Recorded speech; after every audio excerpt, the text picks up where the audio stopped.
नमस्कार, माझं नाव चंद्रकांत दाते. कृषी विज्ञान केंद्र बारामतीच्या मत्स्य विभागात आपलं सर्वांचं स्वागत आहे. कृषक 2025 16 ते 20 जानेवारी या दरम्यान आयोजित केलेलं आहे कृषी विज्ञान केंद्राच्या प्रक्षेत्रावर.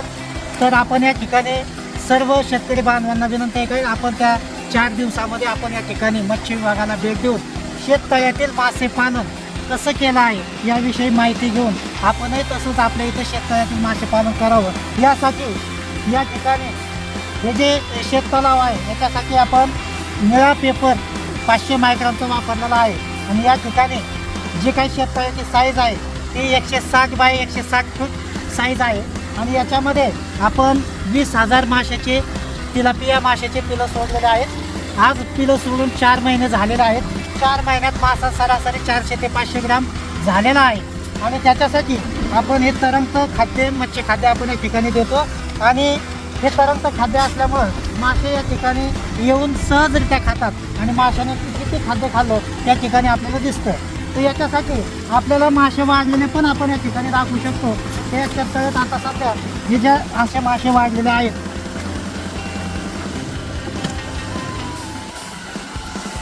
तर हे तिलापिया जातीचे मासे आहेत. अतिशय चांगले उत्कृष्ट आहेत.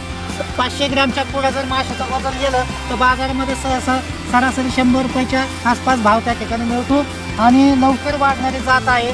आणि विशेष म्हणजे शेततळ्यातील जे शेवाळ आहे जे शेवाळ त्या ठिकाणी होत नाही आहे त्याच्यामुळे शेतकऱ्यांना ठिबक वगैरे चॉकअप वगैरे होत नाही आहे. सरासरी आम्हाला या शेततळ्यातून 6 महिन्यानंतर अपेक्षित उत्पादन आहे. सरासरी 10 टनाचं आणि 10 टनाचं 100 रुपये जर गेलं तर 10 लाख आणि सरासरी आमचा खर्च या ठिकाणी 5 लाखाच्या आसपास होणार आहे.